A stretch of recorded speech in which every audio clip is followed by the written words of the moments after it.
ఏపీలో అతి త్వరలోనే కొత్తగా పింఛన్లు మంజూరు చేయబోతున్నారు. ఇప్పటికే 2 సంవత్సరాలు పూర్తి చేసుకున్న సందర్భంగా నిన్న తిరుపతిలో విజయోత్సవ సభలు కూడా నిర్వహించారు. సో మంత్రులు, ఎమ్మెల్యేలు వీళ్ళందరూ కూడా పాల్గొనడం జరిగింది. అయితే కాసేపటి క్రితం ఇవాళ తిరుమల శ్రీవారిని ఏపీ మంత్రి దర్శనం చేసుకోవడం జరిగింది. కొండపల్లి శ్రీనివాస్ గారితో పాటు మిగిలిన కొంతమంది కూడా స్వామిని దర్శనం చేసుకున్నారు.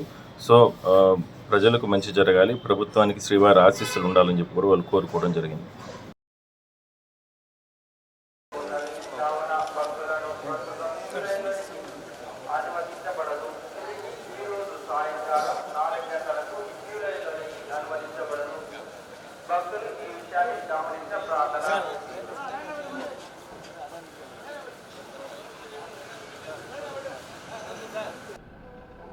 అందరికీ నమస్కారాలు.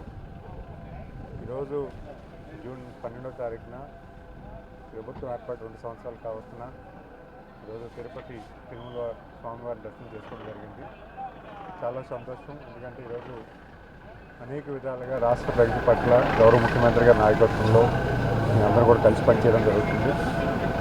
ఒక దుర్మార్గమైన పరిపాలనని ఫుల్ స్టాప్ పెట్టి ఒక మంచి పరిపాలనని, ప్రజలకు మంచి చేకూర్చే పరిపాలనని ఎన్నుకున్నటువంటి ప్రజానికానికి ఎప్పుడు కూడా మేము రుణపడి ఉంటామని, మరి అలాగే స్వామివారి దర్శించుకొని మరి ఆయన ఆశీస్సులు ఈ ప్రభుత్వానికి ఎల్లప్పుడూ ఉండాలని, ఆయన ఇచ్చినటువంటి ధైర్యంతో మరింత మంచి చేకూర్చేలా పనిచేసే ఆశీర్వాదం కావాలని రావడం జరిగింది.